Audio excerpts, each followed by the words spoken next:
우리 이제 함께 믿음의 고백을 드리고 함께 말씀을 듣기 원합니다. 우리 가슴에 손을 얹고 함께 고백하겠습니다.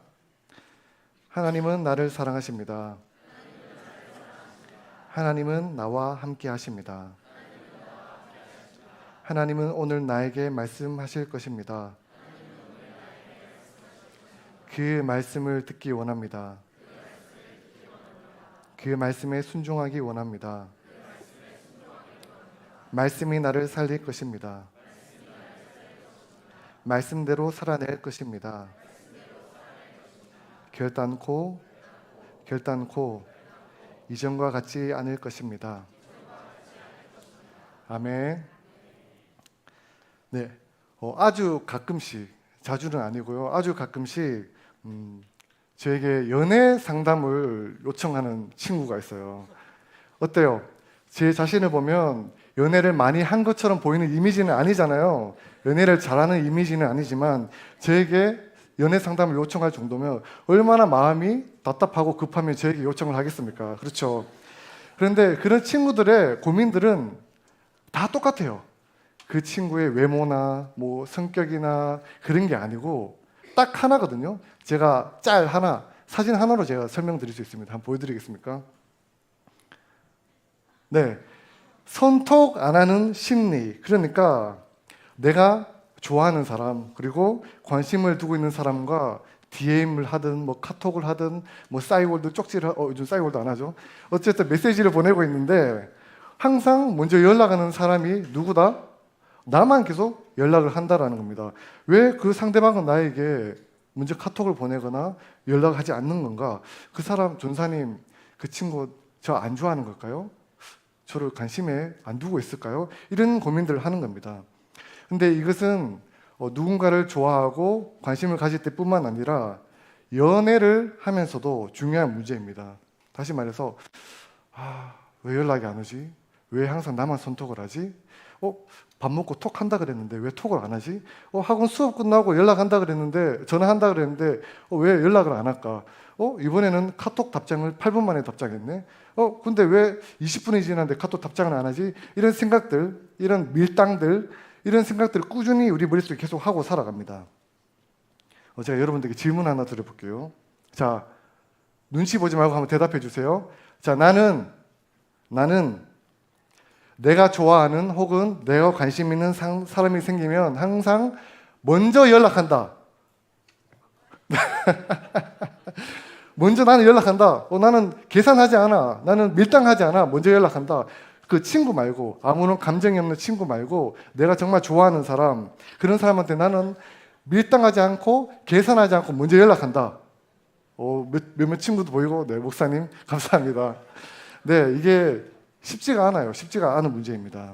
관심 있는 사람한테 아무런 생각 없이 연락하는 게 쉽지가 않아요.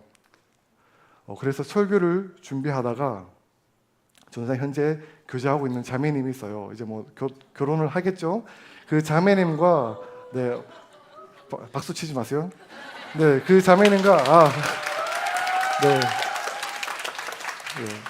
그 자매님과 2년 전에 이제 처음 연락을 했는데 그때는 누가 먼저 연락을 했을까라는 고민이 생긴 겁니다. 그래서 제가 딱 2년 전 카톡을 찾아봤어요. 한번 보여드리겠습니다. 자, 2022년 7월 17일 땡땡 자매님 혹시 갤러리 계신가요? 저희 열심히 관심을 표현하고 있죠. 아니요, 저 지금 진미집사님 가는 길이에요. 열심히 노력하고 있는 모습입니다. 자, 이렇게 하고 대화가 끝났어요. 자, 3일 뒤 한 번 더 보여주시겠습니까? 자, 2022년 7월 20일 수요일 오후 7시 6시부터 고민했어요. 오후 6시부터 기도하면서 고민 후 보냈어요. 땡땡 자매님 코로나 걸리셨나 봐요. 주일날 교회를 안 나오더라고요. 그래서 증상이 심하지 않길 바라요. 목 많이 아플 텐데 물 많이 드시고 하세요. 이렇게 하니까 네, 전도사님 감사해요. 기도. 이러고 답장이 더 이상 안 왔어요. 네. 왜? 약 올린 겁니까? 그래서 제가 현재 교제하고 있는 자매한테 물어봤어요. 아니, 땡땡 자매님, 2년 전에 우리 처음 만날 때 왜 항상 나만 먼저 손톡을 했어요? 왜 연락을 나에게 안 해줬어요? 라고 물으니까 그 자매가 이틀 전에 저한테 이런 얘기를 하더라고요. 우스갯소리입니다. 우스갯소리로 아니 오빠가 나한테 손톡 안 했으면 나는 오빠 같은 사람 안 만나 이렇게 얘기를 하는 거예요. 그래서 제가 무슨 의미이지? 시험에 들 뻔했지만 하나님 은혜로 잘 넘겼습니다. 그래서 2년 전에 저를 보고 참 칭찬을 많이 했어요. 저를 보고 용기 있는 사람이었습니다. 자, 이것처럼 선톡을 한다 또는 상대방에게 먼저 다가간다라는 것에는 이 중요한 전제가 하나 있는 거죠. 무엇입니까? 이 상대방에 대한 그 애정이 있어야 돼요. 애정. 그러니까 내가 상대방을 좋아하는 마음이 있어야 뭐 연락을 하든가 먼저 다가간다라는 거죠. 그 사람에게 호감이 없으면 연락을 잘 안 한다라는 겁니다. 그리고 그 사람과 끊임없이 연락을 주고받으면서 더 깊은 관계로 발전 나가고 싶어하는 것, 이런 마음이 있어야 된다라는 겁니다. 그래야 상대방에게 연락을 하는 거죠. 오늘 저희가 읽은 이 성경 본문에 나타나는 우리 예수님도 저희들에게 먼저 손톡을 하십니다. 먼저 손톡을 하시고 먼저 다가오십니다. 오늘 말씀이 3장 20절을 세번역 성경으로 우리 같이 한번 읽어보도록 하겠습니다. 세번역 성경입니다. 시작.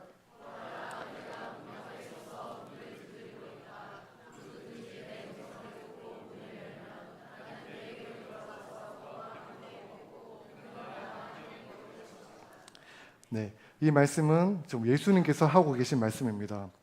요한계시록 3장 20절 이 말씀을 가지고 19세기 영국의 화가 윌리엄 헐먼 헌트라는 화가가 있어요. 그 작가가 그린 유명한 그림이 하나 있습니다. 제가 보여드리겠습니다. 이게 세상의 빛이라는 그런 제목의 그림입니다. 네, 아마 나오죠. 자, 이 그림을 보면 어떻게 되어 있습니까? 예수님이 지금 손잡이가 없는, 바깥에 손잡이가 없는 문 밖에 서 계시죠. 서서, 근데 그 문은 어떻습니까? 오랫동안 열리지를 않아가지고 가시덤불이 무성하게 자란 그런 문입니다. 이런 문을 예수님이 두드리고 계신 겁니다. 그러니까 우리에게 예수님이 손톡을 하고 계신 거예요. 자, 제가 예를 한번 드리겠습니다. 뒤에 수혁 선생님 저를 한번 따라와 주시겠습니까? 자, 이런 문이 있어요.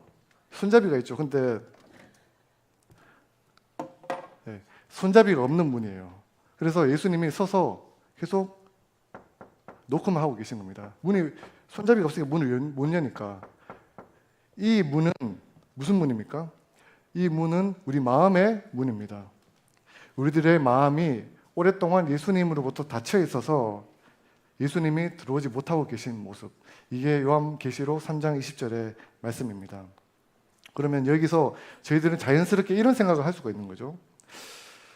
아니, 우리의 주인이 되시고 구주가 되신 예수님이 문 밖에 서서 두드리고 계신데, 노크를 하고 계신데, 아니 왜 얼른 문을 열어가지고 예수님 들어오세요, 들어오셔서 앉으세요 이렇게 하지 않고 왜 계속 문 밖에 서도록 내버려 두는 걸까? 예수님의 노크 소리가 안 들리는 걸까라는 그런 질문을 우리는 할 수 있다는 겁니다. 자, 이 질문에 대한 답을 알기 위해서는 오늘 성경의 배경을 조금 알 필요가 있습니다.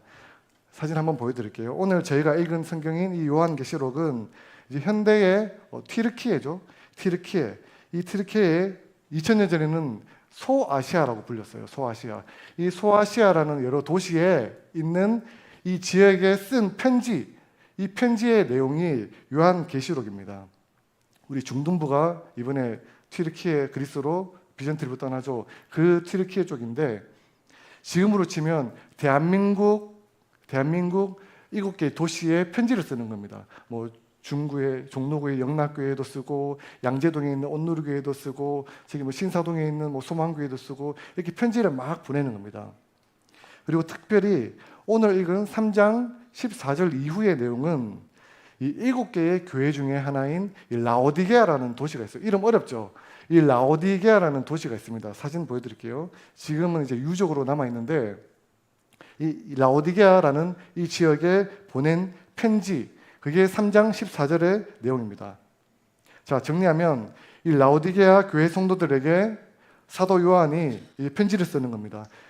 얘들아, 성도님들, 지금 당신의 문 밖에 예수님이 문을 두드리고 계셔. 근데 왜 문을 안 열고 있니? 얼른 문을 열어드려라 라고 책망하는 내용이 3장 14절의 내용이에요. 그런데 이 라오디게아 사람들, 2000년 전에 라오디게아 성도들은 문을 열지 않고 예수님의 노크 소리를 못 들었습니다.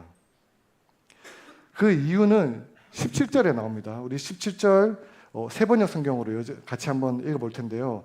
제가 빨간 글씨로 강조한 부분이 있습니다. 보이시죠? 이거를 주목해서 같이 한번 읽어보겠습니다. 시작.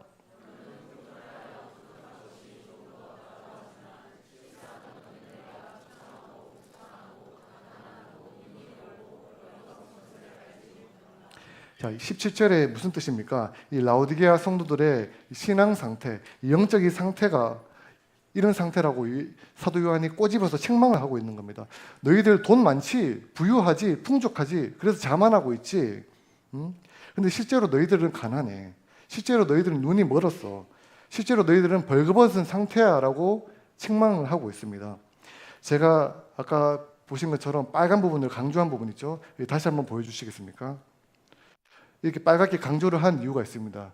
첫 번째, 가난하고, 자, 2000년 전에 이 라오디게아 도시는 지금으로 치면 미국의 뉴욕 증권가와 비슷해요. 계속 계속 말씀 좀 띄워주세요. 계속 뉴욕처럼 많은 무역이 발생하던 도시였습니다. 그래서 부유했어요. 부유해서 라오디게아 성도님들도 경제 활동을 많이 하고 많은 부를 축적을 했습니다. 그래서 그들은 스스로 생각하기를 우리는 풍족하다, 부유하다. 그러나 예수님은 이렇게 말씀하는 거죠. 너희들이 비록 물질적으로는 풍요할지 모르지만 영적인 상태는 가난하다라고 꾸짖고 계신 겁니다. 그러니까 재물에만 의지하고 살아간다는 거죠. 또 두 번째, 이 라오디게아 2000년 전에는 이 의학 기술이 많이 발달했다라고 해요. 의학 기술과 특히 이제 이 눈에 넣는 안약 있잖아요. 이게 많이 발달해가지고 많은 사람들을 고쳐주고 치료해줬다라고 합니다. 그런데 많은 사람들을 고칠 수 있는 능력은 있었지만 정작 자신의 영적인 상태를 볼 수 있는 눈은 없었다라고 예수님이 책망을 하고 있습니다. 또 마지막으로 2000년 전에 라오디게아는 이 직물 산업이 유행했다라고 해요. 그래서 특히 이제 이 검은색 울이 유명해서 많은 세계로 수출을 했다라고 합니다. 다시 말해서 따뜻하고 화려하고 예쁘게 자신을 치장할 수는 있었지만 그들의 실제 내면의 모습은 벌거벗은 것과 마찬가지다라고 예수님이 책망을 하고 있습니다. 라오디게아 성도들의 상태가 이렇습니다. 이런 상태였기 때문에 그들은 예수님의 끊임없는 노크 소리에도 반응을 하지 못했습니다. 그러면 그들이 듣고 있던 소리는 무슨 소리입니까? 예수님의 소리가 아니라 세상의 소리였습니다. 돈, 명예와 능력, 그리고 편안함과 안일함, 이런 것들에 더 관심을 기울이고 있었습니다. 여러분들 돈, 명예 그러니까 잘 안 와닿죠? 나 지금 돈이랑 별 상관없는데. 여러분들 이야기 쉽게 설명드릴게요. 자, 좋은 대학교에 가기 위한 입시 설명회, 그리고 좋은 직장에 갈 수 있는 방법, 이런 것에 대한 이슈들, 또 내가 좋아하는 자매 또는 좋아하는 자매, 형제와 사귈 수 있는 방법 또는 온통 사귀기 위해 온 내 마음을 관심을 드리는 겁니다. 그러니까 이런 것에만 관심을 들이다 보니까 예수님의 소리가 안 들리는 거예요. 예수님의 노크 소리가 안 들리는 겁니다. 그게 2000년 전의 라오디게아 혹은 어쩌면 오늘날 우리의 모습일지도 모릅니다. 그런데 여러분 오해하시면 안 됩니다. 절대로 오해하시면 안 되는 것은 예수님은 우리가 가난하고 비참하게 살기를 원하지 않으십니다. 우리가 풍족하고 부유하게 누리며 살아가기를 원하세요. 예수님은 우리가 남들에게 무시당하면서 살기를 원하지 않으십니다. 예수님은 우리가 원하는 대학교에 가서 원하는 공부를 하고 훌륭하게 훈련을 받아서 하나님 나라를 위해서 살아가길 원하십니다. 우리가 원하는 직장에 가서 주님께 영광을 돌리는 그런 삶을 살아가길 원하십니다. 우리 주님은 저희들에게 가장 좋은 것을 주시기 원하세요. 우리에게 복을 주시기 원하는 그런 하나님입니다. 그런 우리의 아버지입니다. 그런데 이 모든 것들보다 하나님이 우리 예수님이 가장 원하시는 것은 우리 예수님의 노크 소리에 귀를 기울이고 예수님과 깊은 교제를 나누는 그것을 예수님은 가장 원하십니다. 요즘에는 카카오톡 메신저를 보면 그 빨간색으로 뭐 500개 플러스 500개 뭐 999개 이런 거 많잖아요. 막 카톡 답장을 안 해가지고 막 쌓여가지고 막 900개를 넘어가는 겁니다. 물론 그 메시지들 중에서는 뭐 광고라든가 아니면 단체 카톡에 있는 안 읽어도 되는 그런 메시지들, 그런 게 많이 있겠죠. 하지만 그 모든 메시지 중에서도 우리의 소중한 가족들이 보낸 메시지, 그런 메시지들을 무시하면서 읽고 무시하거나 안 읽고 무시하는 경우도 종종 있습니다. 사진 한번 보여드릴게요. 이 사진은 시험을 치러 가는 딸이 걱정돼서 어머니가 아침부터 계속 이 사랑의 어떤 손톱을 계속 하시는 겁니다. 근데 이 딸은 읽고 무시를 하는 거죠. 혹은 안 읽고 무시를 하는 겁니다. 이런 케이스뿐만 아니라 혹여나 답장을 하더라도 어머니가 장문에 카톡을 날리는데 알겠음 이렇게 보내는 경우도, 지금 웃는 사람들 그렇게 보냈죠. 그렇게 보내는 경우가 많이 있어요. 그런데 정말 내가 관심 있는 사람, 내가 좋아하는 사람한테 연락이 오면 어떻습니까? 바로 폰 꺼내가지고 확인하죠. 확인해서 어떻게 합니까? 답장을 하고 5분 뒤에 답장할까? 10분 뒤에 답장할까? 계산하잖아요. 맞죠? 계산하면서 그 사람 기분 안 나쁘게 어떻게든 연락을 성심성의껏 하잖아요. 여러분, 우리 예수님은 지금도 방금 보신 어머니의 카톡처럼 우리에게 끊임없이 문을 두드리면서 손톱을 하고 계십니다. 우리와 깊은 교제를 나누기를 원하십니다. 조금 전에 읽은 요한계시록 3장 20절 말씀을 제가 영어 성경으로 한번 보여드릴게요. 제가 영어를 잘해서 보여드리는 게 아니고 이게 설명하기가 좀 편해서 제가 보여드리는 겁니다. 자, 제가 읽지는 않을게요. listen 되어 있고, 자, 빨간색으로 대부분 한번 보세요. 무슨 시제죠? I am standing 그리고 knocking이라고 되어 있잖아요. 이게 현재 시제로 이제 표현을 했습니다. 그러니까 원래의 의미를 조금 더 살려서 현재에도 그리고 앞으로도 영원히 계속 예수님께서는 너의 마음의 문 밖에 서서 가만히 계시고 끊임없이 노크를 하는 거죠. 왜요? 우리와 깊은 사귐을 하려고. 지금 현재, 지금 우리가 예배드리고 있죠. 지금 예배드리고 있는 이 순간에도 예수님은 끊임없이 우리 마음의 문을 두드리고 있습니다. 누구야? 마음을 열어주지 않겠니? 과거에 1년 전에 2년 전에 예수님이 아니라 3년 전에 나를 만났던 그 뜨거움이 아니라 지금 나와 만나주지 않겠니? 옛날에 그 은혜가 아니라 옛날에 그 기억이 아니라 지금 나와 좀 교제해주지 않겠니? 라고 예수님이 노크를 하고 계신 겁니다. 우리 마음의 문만 열고 예수님과 깊은 교제를 나누기 원합니다 라고 고백을 하면 예수님은 언제든지 문을 열고 들어오십니다. 들어오셔서 우리와 식사 교제를 하고 우리와 영원히 사귐을 가지게 됩니다. 이번에 7월 26일부터 28일까지 여름 수련회가 진행이 되죠. 여러분, 수련회는 예수님과 정말 친밀하게 교제를 나눌 수 있는 좋은 시간입니다. 잘 알고 있어요. 여러분들 여름 방학 때 학원도 가야 되고 보충 수업도 들어야 되고 소중한 가족들과 여행 계획도 해야 되고 소중한 친구들과 친목도 해야 되죠. 잘 알고 있어요. 정말 바쁜 걸 잘 알고 있습니다. 그런데 여러분, 이 정말 소중한 이 시간일수록 기꺼이 하나님께 드릴 때 주님, 제가 바쁩니다. 할 게 많습니다. 하지만 이 시간을 기꺼이 주님께 드릴 때 주님은 여러분들을 깊이 만나 주실 것입니다. 예수님을 깊이 만나면 우리의 인생이 변합니다. 예수님을 깊이 만나면 우리 삶의 목적이 바뀝니다. 하나님 나라에 대한 꿈이 생깁니다. 지난주에 우리 고등부에 한 친구가 세례를 받았습니다. 이제 지난주에 한 친구가 세례를 받고 본인의 간증문을 인스타에 올렸어요. 그래서 제가 그 친구에게 사전에 동의를 좀 구해서 내가 네 간증문을 좀 읽어도 되겠니라고 제가 물어봤습니다. 제가 잠시 좀 읽어드리겠습니다. 저는 몇 달 전까지만 해도 주님의 자녀가 될 것이라고는, 믿음의 확신을 가지게 될 것이라고는 전혀 모르고 그저 앞으로 어떻게 살아가야 할지에 대한 고민만 가득 차 있었습니다. 하지만 2024년 2월에 있던 겨울 수련회를 통해서 처음으로 주님이 주신 큰 은혜를 느끼고, 수련회의 큰 주제인 모든 것에 대한 감사부터 지켜나가면서 주님을 위해서 사는 삶을 시작해보자라고 느끼게 되었습니다. 수련회가 끝난 일주일 뒤에 네팔로 의료 선교를 떠나게 되었습니다. 이 일주일은 제 평생 잊지 못할 추억으로 남게 되었습니다. 나라와 언어, 문화가 다르더라도 주님 안에서는 모두가 하나라는 것을 크게 깨닫고 온 정말 은혜롭고 거룩한 시간이었습니다. 그리고 비전 트립을 가기 전 세례 교육을 한 달간 받았습니다.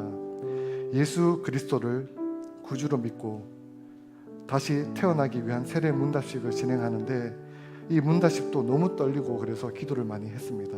하지만 주님은 항상 나와 함께 하셨기에 주님이라는 존재를 깨닫고 세례를 받게 되었습니다. 세례를 받을 때 예전에 나는 죽고 이제 하나님의 자녀가 되었다라는 생각이 들다 보니 저도 모르게 울컥하고 주님께 너무 감사했습니다. 예전에 나는 죽고 주님의 자녀로 다시 태어난 김에 저는 앞으로 주님의 길만 따라다니면서 살아갈 생각입니다. 아멘. 저는 이 고백이 우리 고등부 공동체의 고백이 되기를 원합니다. 사랑하는 영락 고등부 공동체 여러분, 지금도 예수님은 문 밖에서 기다리고 계십니다. 우리 마음의 문을 두드리고 계십니다. 우리를 너무 사랑하셔서 우리와 더욱 깊은 교제를 나누기 위해서 우리들의 마음의 문을 두드리고 계십니다. 그 예수님께 우리 마음의 문을 열고 주님과 평생 함께 삶을 살아가는 저희 영락고등부 공동체가 되기를 소망합니다. 함께 기도드리겠습니다. 지금도 저희들의 마음을 두드리시는 주님, 그동안 귀를 닫고 살아왔던 모습을 회개합니다. 주님, 이 세상 다른 어떤 소리보다 예수님의 음성에 귀를 기울이고 예수님의 초대에 응하여서 주님과 깊은 사귐을 가질 수 있도록 인도하여 주옵소서. 감사드리며 살아계신 우리 주 예수님의 이름으로 기도드립니다. 아멘.